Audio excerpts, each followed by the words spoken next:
Ave María Purísima, en el nombre del Padre, del Hijo y del Espíritu Santo. Amén. En un sermón titulado De la soledad de María, San Juan de Ávila decía, citando algunas palabras del libro de las Lamentaciones: ¿A quién te compararé y asemejaré, hija de Jerusalén? ¿A quién te igualaré, virgen hija de Sión? Grande es, así como el mar, tu quebrantamiento. ¿Quién te pondrá medicina? Estas palabras, referidas a la ciudad de Jerusalén, las podemos aplicar desde el santo a la Sacratísima Virgen María, tan afligida y a su alma tan puesta a tan grande angustia. ¿A quién te compararé? ¿Por qué tan afligida?, se preguntaba. ¿Por qué tanto la atribuló el Eterno Padre el día de hoy? ¿No está escrito en el Deuteronomio: si encontráis en el campo algún nido de pájaros y estuviera en él su madre, tomad los pechones, pero no la toquéis a ella? Tomad los hijos y dejad la madre. ¿Y no mandaba Dios en el Éxodo: no cuezas el cabrito en la leche de su madre? Señor, tenéis cuidado de las aves, tenéis cuidado de los animales. ¿No bastaba matar al hijo y ponerle en una cruz sin matar también a la madre? ¿Por qué se cuece a Jesucristo en las lágrimas de su madre? En verdad es un misterio muy grande que no podemos bucear hasta el fondo. ¿Por qué Dios ha permitido sufrimientos tan atroces en aquella a quien más ha amado en la tierra? Aquella que ha sido además la más buena, la más santa, la más generosa, la más dispuesta, la más animosa y resuelta para cumplir la voluntad de Dios. Por eso, meditando en esto, seguía luego diciendo San Juan de Ávila, mostrando cómo parecen competir en María los dones de santidad que Dios infunde en ella con los dolores que Dios le hace pasar. Dos cosas pelean hoy, Señora, decía él. Veamos cuál va adelante: vuestra santidad, vuestros dolores, vuestra predilección, vuestras angustias. Vos, la más santa y la más lastimada, la más querida y la más angustiada, la más alta y la más abajada. Dos cosas andan hoy en porfía. ¿Cuál, Señora, de las que hemos dicho va adelante? Oh Señor, si mucho la amaste, mucho la afligiste. Si muy santa la hiciste, mucho la angustiaste. A la medida de amor que le tuviste, el doble ha padecido. Ella es la que más perdió, la más entristecida, la más desconsolada, la más afligida de cuantas hubo ni habrá. Realmente Dios Padre la hizo socia del Redentor, como la llaman desde antes de la Edad Media. Meditamos a menudo la pasión de Cristo, pero lo hacemos menos con la pasión de María Santísima. ¿Y cuánto tendríamos que dedicarle? Tantos dolores ha pasado. Y los ha pasado por nosotros, porque Dios Padre la ha asociado a su Hijo. Eso significa ser socia. No solamente que ha padecido junto con Él, sino por los mismos motivos, por las mismas personas, por los mismos hijos. Le ha concedido Dios Padre participar del cáliz de su Hijo como a ninguna otra criatura santa. Eso es lo que siempre ha querido expresar la fe cristiana cuando la ha llamado corredentora. Junto a la cruz, ella, dijo el Papa León XIII, agonizó en su alma con la muerte del Hijo. Estuvo allí no por casualidad ni por mero afecto materno, sino, palabras de Benedicto XV, por divina disposición. Es decir, Dios Padre lo dispuso así. No fue que ella era más fuerte que otras, que tenía más fuerza que los apóstoles. También eso, pero no por eso. Así lo dispuso de toda la eternidad Dios Padre. Y ese mismo Papa Benedicto XV añadía a continuación que ella, dice, en comunión con su Hijo doliente y agonizante, soportó el dolor y casi la muerte, abdicó los derechos de madre sobre su Hijo. Se refiere al pasar ahora a madre de Juan y de todos nosotros, dejando solo al Hijo de sus entrañas, para conseguir, dice, la salvación de los hombres y para apaciguar la justicia divina en cuanto dependía de ella. Inmoló a su Hijo, de suerte que se puede afirmar con razón que redimió al linaje humano con Cristo. Palabras fuertes, ¿no? Audaces. No las repetiríamos si no fuera un papa.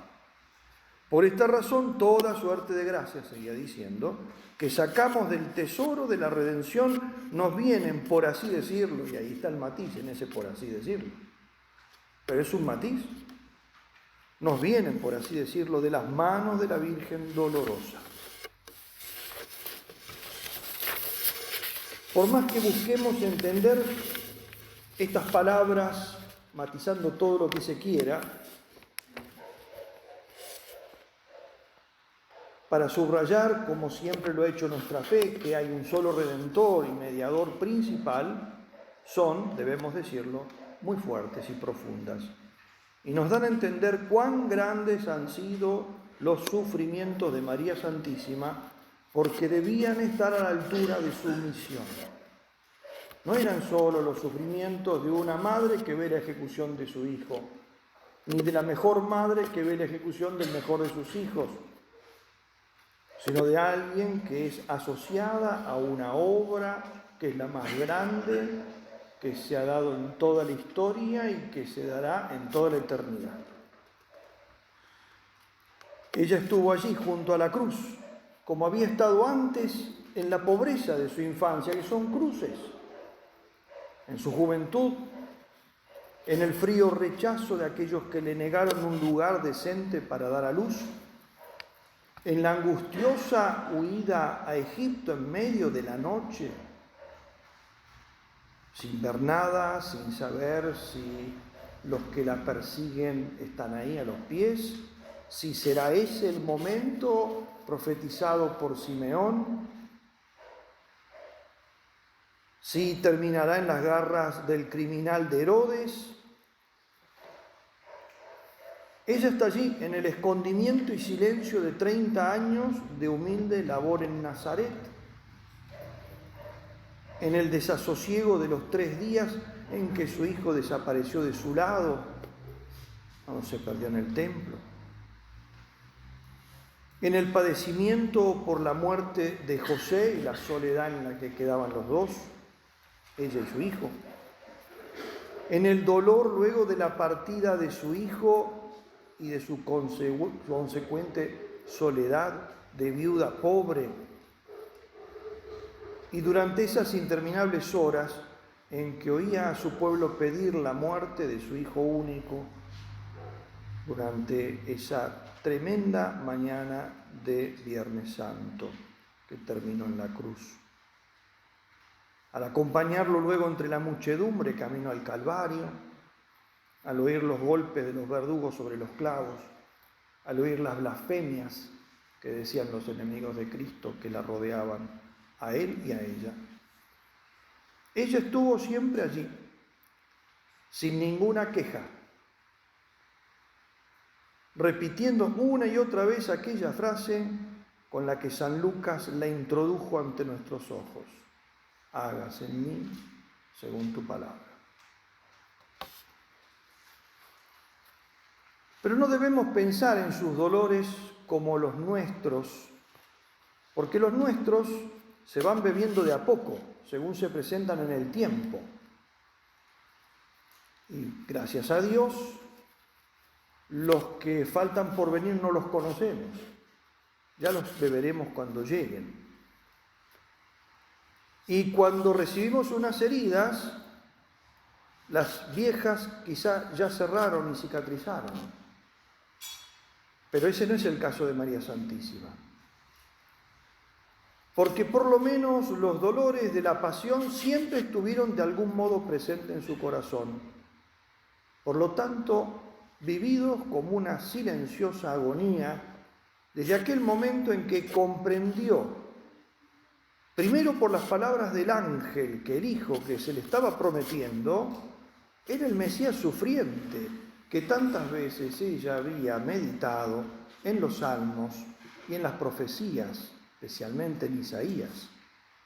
Y sin velo alguno después, cuando se lo confirmó el anciano Simeón, al decirle que una espada de dolor iba a taladrar su corazón y que eso sería por su consorcio con la misión de ese niño que había venido al mundo para ser, como dijo el viejo, profeta, piedra de tropiezo y bandera de división entre los hombres, porque ante él se abrirían las aguas de los hombres. Por él, unos se jugarían la vida y otros la perseguirían a muerte. Durante todos esos años que separaron ese momento, hasta el momento en que eso se hizo realidad,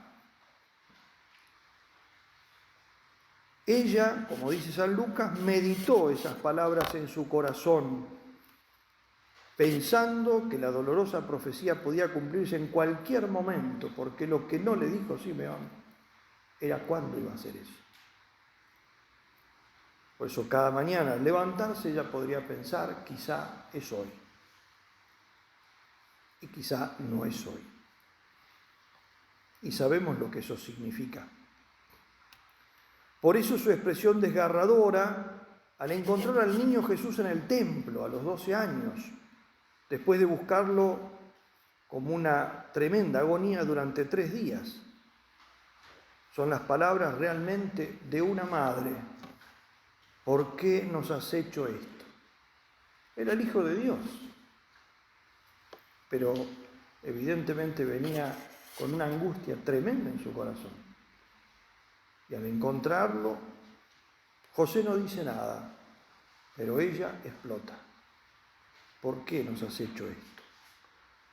No era ningún reproche, porque ella sabía que a Dios no se le piden cuentas, pero sí había un enorme sufrimiento que, contenido apenas, se derramaba de golpe. Los dolores de María, en particular los que padeció al pie de la cruz, fueron un verdadero y auténtico sacrificio, si bien enteramente subordinado al de Cristo Redentor. No hacía falta, no sumaba nada, si se quiere. Para nuestra redención bastaba lo de Cristo, incluso bastaba simplemente un acto de voluntad de Cristo. Pero así como bastaba solo un acto de voluntad para redimir el universo entero o una gota de sangre a lo sumo, como dice Santo Tomás en el Adoro Te Devote. Y sin embargo Jesucristo quiso derramar hasta la última gota de sangre y probar todos los sufrimientos posibles. De la misma manera, aunque no hiciera falta que ella estuviera asociada, Dios Padre quiso que estuviera asociada.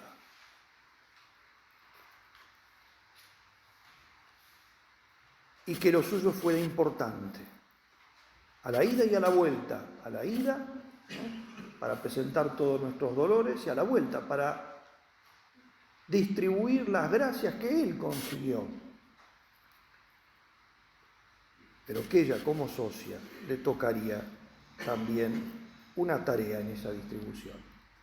Él es la fuente, pero la fuente después llega, como dijo San Bernardo, llega a donde tiene que llegar a través de canales. Y ella es el principal y el universal canal de la gracia, por este motivo. La fuente universal y única es Dios, es Jesucristo.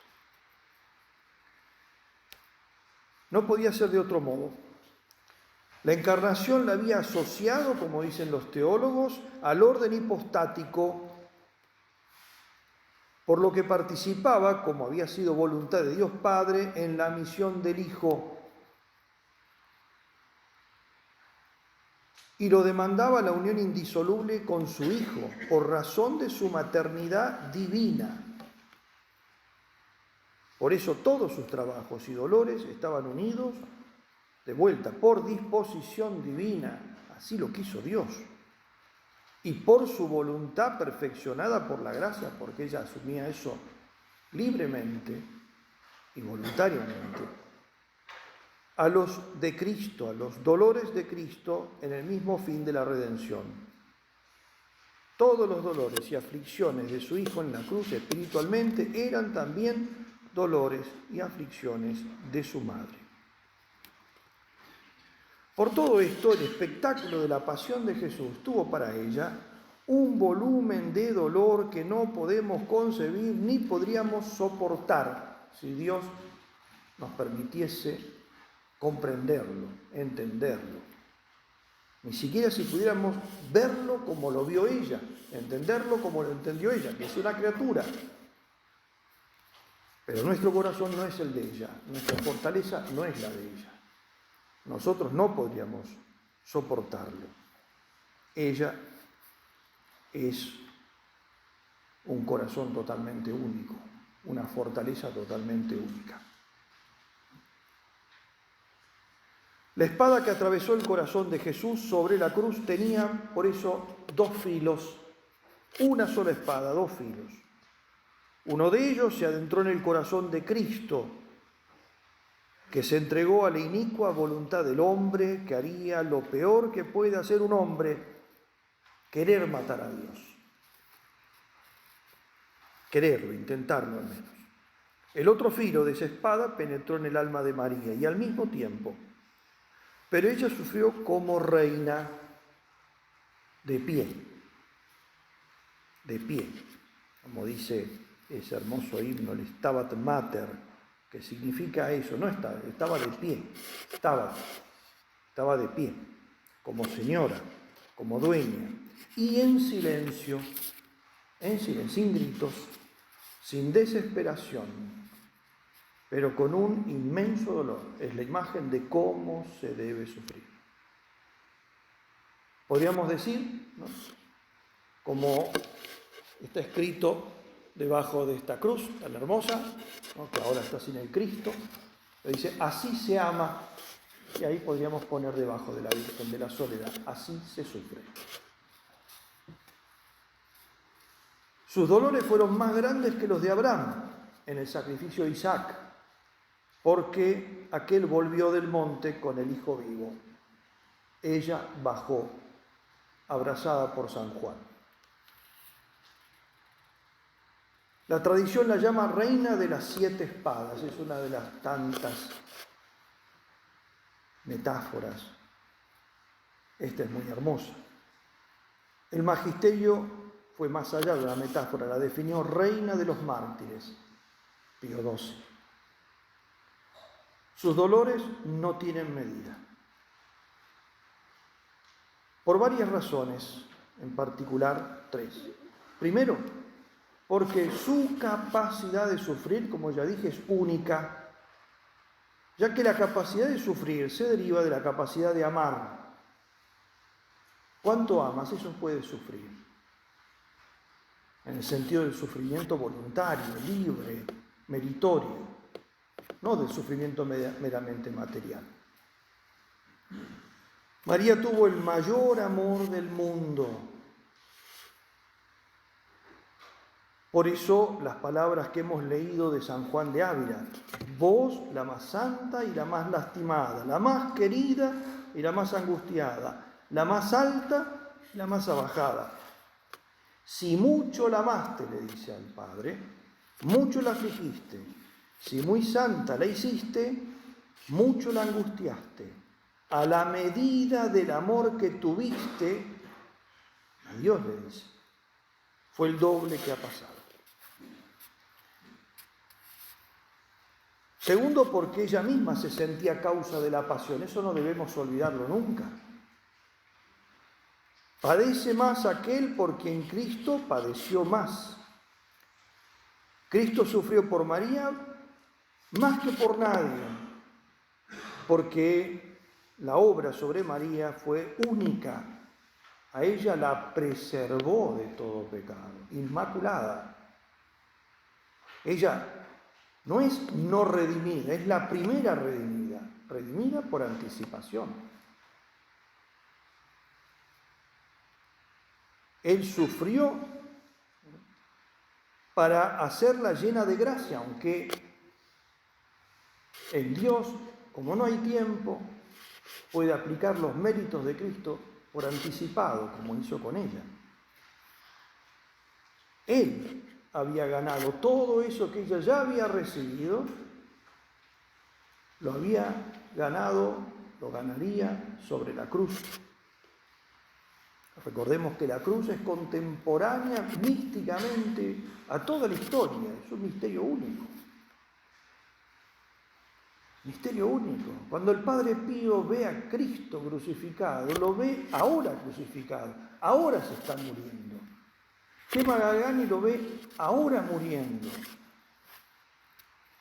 Y probablemente si hubo místicos en el Antiguo Testamento y recibieron también esas profecías, como Abraham en el monte, eso lo dice Jesucristo, él deseó ver mi día, lo vio y saltó de gozo. Y mi día es ese, el día de la redención. Y también lo da a entender la carta a los hebreos respecto de Abraham. Si lo vieron como que en ese momento está haciendo. Porque el acto de la redención de Cristo es del todo singular. Ocurre en un momento y en un espacio, en un lugar de este mundo y en un momento de la historia de los hombres. Pero se escapa al espacio y se escapa al tiempo por el valor infinito que eso tiene. Y Cristo está en agonía, decía Pascal, hasta el fin de los tiempos. Y por eso nosotros hacemos sufrir a Cristo.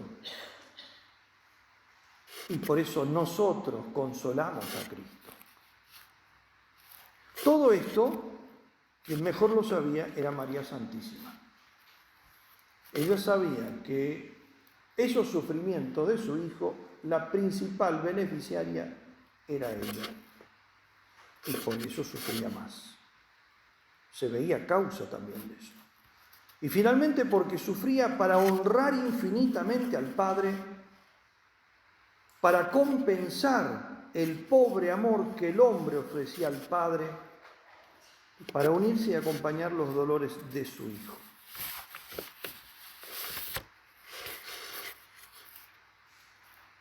En Valladolid, España, hay una talla de la Virgen que es muy curiosa. Se llama Nuestra Señora la Vulnerata, la herida. Vulnera es herida en latín, heridas en plural, ¿no? Nuestra Señora la Vulnerata.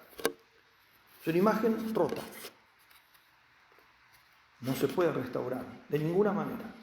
Sería destruir su significado. La historia se remonta a fines del siglo XVI, cuando en 1596 una gigantesca flota de 150 naves, con 10.000 soldados y 7.000 marineros, casi todos ellos ingleses, pero también holandeses, anglicanos y protestantes, atacaron Cádiz, en el sur de España, y saquearon durante 6 días toda la ciudad. Los habitantes huyeron, imposible ya de defenderse de un ataque tan grande, y profanaron casi todas las iglesias. Entre estas profanaron una pequeña ermita donde se custodiaba una hermosa talla de la Virgen del Rosario, como las vírgenes del Rosario, sentada en su trono y con el niño en brazos, en sus rodillas. En ese momento se la conocía como Nuestra Señora de los Morenos, porque esa era la patrona de algunos descendientes de esclavos que vivían en la zona. Los soldados la arrastraron hacia la plaza y allí la profanaron cruelmente. Le despojaron todos sus atributos, y la hirieron a golpes de espada, desfigurándola. Le cortaron las 2 manos, dejando solamente hasta los codos, arrancaron el niño Jesús y después la tiraron en un basural. El rostro en particular quedó totalmente desfigurado, sin nariz, con un pedacito nada más de labio y 2 tajos enormes que surcaban toda la cara, que prácticamente era así irreconocible. La imagen fue rescatada pocos días después, y después de muchas peripecias, la imagen, pero siempre al poco tiempo, ese año y al año siguiente, la imagen terminó en Madrid. Poco más al norte de Madrid está Valladolid. Allí se enteraron de este episodio los seminaristas del seminario de San Albano. Estos seminaristas eran ingleses. Eran los seminaristas, los chicos que tenían vocación y que habían huido de Inglaterra y que muchos de ellos se prepararon en distintos lugares de Europa. En España se prepararon muchos y volvieron después en secreto. Entraron en su país para reevangelizar ese país. Muchos murieron mártires. Gran parte de ellos los recordamos en el martirologio nuestro, porque hay muchos mártires de la persecución que se hizo en aquellos años, sobre todo sobre los sacerdotes que entraban. Estos se estaban preparando para eso. Cuando ellos se enteraron de este episodio, fueron y pidieron esa imagen de la Virgen, porque dijeron que la querían venerar ellos para reparar con su oración los crímenes cometidos por sus compatriotas protestantes que la habían profanado. Se dieron muchas vueltas hasta que finalmente la imagen ellos la obtuvieron, se llevó a la iglesia de San Albano en Valladolid, por eso ahora está allí. Esa imagen nunca fue restaurada. Como digo, no se puede restaurar, porque su mayor belleza y el motivo que la hace tan tierna y tan querida para sus devotos es precisamente lo que la afea. Sus tajos, sus manos mutiladas, el niño que ya no está más. Cuando uno la mira, primero le llama la atención que en un lugar de tanto honor haya una imagen tan rota, y uno podría decir tan fea. Pero cuando conoce el motivo y la historia se da cuenta de que ese es su tesoro. La han estropeado por lo que ella representa, por ser Madre de Dios y Madre nuestra, por ser Virgen pura, por ser medianera, por ser Reina de los corazones. Y uno quiere entonces que siga así, y la sacan en andas, así como está. Y la honran así como está, porque cuando uno la ve, le dan ganas de darle besos en ese rostro desfigurado y sin labios que no puede él besar, sin brazos con los que no puede abrazar, y uno entonces justamente quiere darle esos brazos para abrazarla, sin trono para poderla entonces sentar en nuestro propio corazón, y sin el Hijo para ocupar nosotros el lugar que ocupaba antes Él. Y herida y golpeada, para no olvidarnos nunca de que esos machetazos los recibió de un soldado hereje, pero los que lleva en el corazón se los hice yo. Y tengo por eso que amar mucho para reparar tanto desamor. Y al mirar esas heridas en sus manos y en su rostro, también caemos en la cuenta de que son muy profundas, tan profundas que cabemos nosotros con nuestros dolores para encontrar allí refugio, consuelo y esperanza. Pidamos pues a Dios en esta noche en la que nosotros acompañamos a Nuestra Señora de la Soledad, ¿no?, que nos conceda la gracia de poder consolar a nuestra Madre con nuestra cercanía, con nuestra caridad, pero sobre todo con nuestra santidad. Lo que consuela a la Virgen no es ir a darle un beso al manto, traerle flores, sino el ser santos, el imitarla y sobre todo el dejar de ofender a su Hijo. Si le salimos buenos hijos, Sus consuelos no tendrán medida, porque verá realizada sus esperanzas con nosotros. Y entonces, cuando nos ve a nosotros realmente buscar la santidad, ella debe pensar que valió la pena inmolar su corazón al pie de la cruz. Que nuestro Señor entonces nos conceda esa gracia.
El Señor esté con ustedes.